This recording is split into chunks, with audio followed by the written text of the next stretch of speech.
Hey, I'm Mark and I'm old. I'm so old that very rarely something comes along that changes my workflow in photography. I'm so set in my ways. But my mind has been changed recently by an incident, and I'm going to tell you all about it after the intro.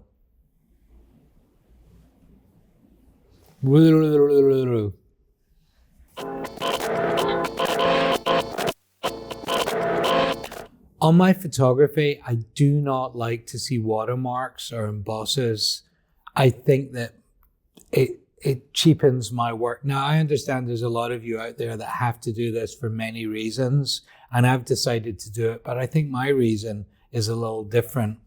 Super recently, I did a beautiful editorial for an A-list celebrity. It was a crazy rush turnaround, and for some reason, the client let unretouched images out to the public. Now, this client I love, I adore. I know it was a genuine error. I know that they did everything in their power to resolve the situation, and they did great. But the bottom line for me was, when this publicist of this client hears my name again, I know that she's going to be thinking about the unretouched images she saw of her client. So I've decided never, ever to let that happen again. And I decided to do it with Lightroom. Here, let me show you how I'm going to do it.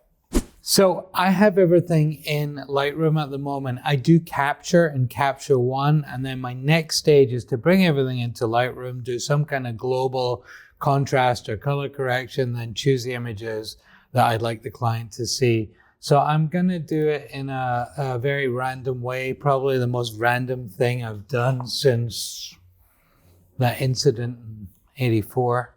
I'm just going to choose 5 on some of my images. Oh my God, that's beautiful. That's a 5. Oh, that's a 5. Beautiful. Oh, that's a 5. Oh my God, that's the best image I've never taken. I actually didn't take these pictures. Coco took them on a little film shoot that we were making. God, there's Jacob. There's other people.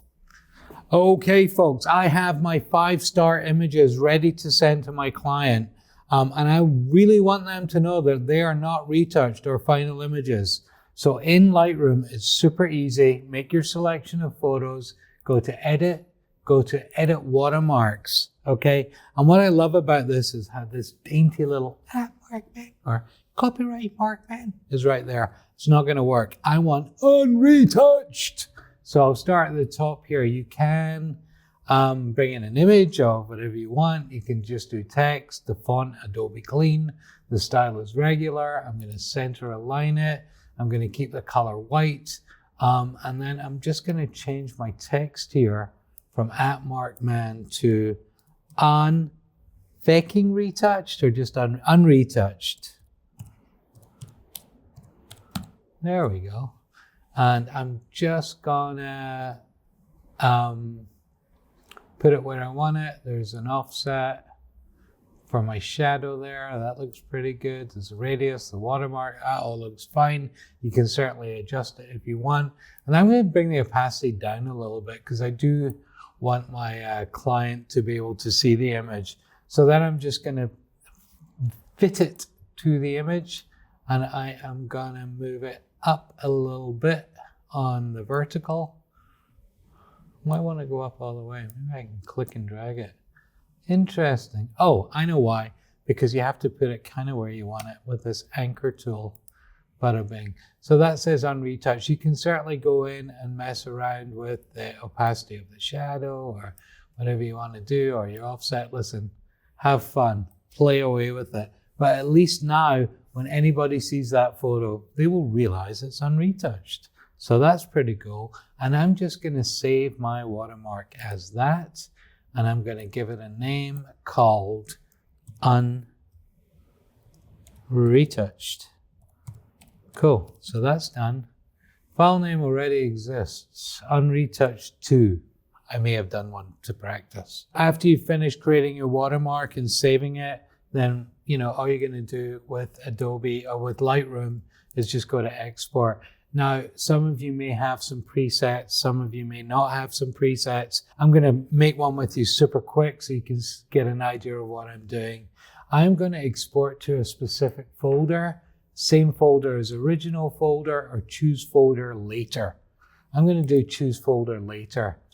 I'm not going to add it to my catalog. I'm not going to ask what to do. I'm not going to rename my files. And my file settings is going to be a JPEG. I want an sRGB. The quality is 90, is reasonable. My resize to fit is the long edge at 2048. It's fine.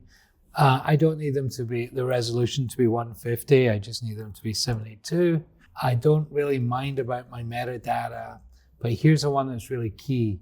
Watermarking. Click. Yes, watermark my picture. And then when you do that, you'll get this little what watermark you want to use. I created an unretouched one as a practice, but unretouched 2 is the one that we're going to use. When you're ready to export, if you chose choose folder later for preset, then this is what's going to happen. You can press export and you are going to get a choice of folders. I'll make a new one here for you. A new folder called Test Watermark. Okay, why not? I'm going to select that folder, and then my 14 files should start exporting any second. Now, what I like about this is I'm also working from, my original files, so I'm not going to have to make JPEGs watermark the JPEGs. I'm just going to make the JPEGs watermarked of the ones that I want. So that's pretty cool. It appears to be finished. Test watermark. Going to open this folder. There they are. Open. And this should open in Photoshop. No idea what state Photoshop's going to be in when I open it, but let's see. Oh, the magic of computers. Images are open unapologetically, and I really mean unapologetically. They say unretouched in unignorable type across my image. And I think this is a really good way to protect yourself from something that you're not happy with being put out there. I hope nobody ever puts your unretouched work out there. I really do. See you next time. Bye. Oh, wait! Subscribe and like, so we can do more and see more and be more. Bye.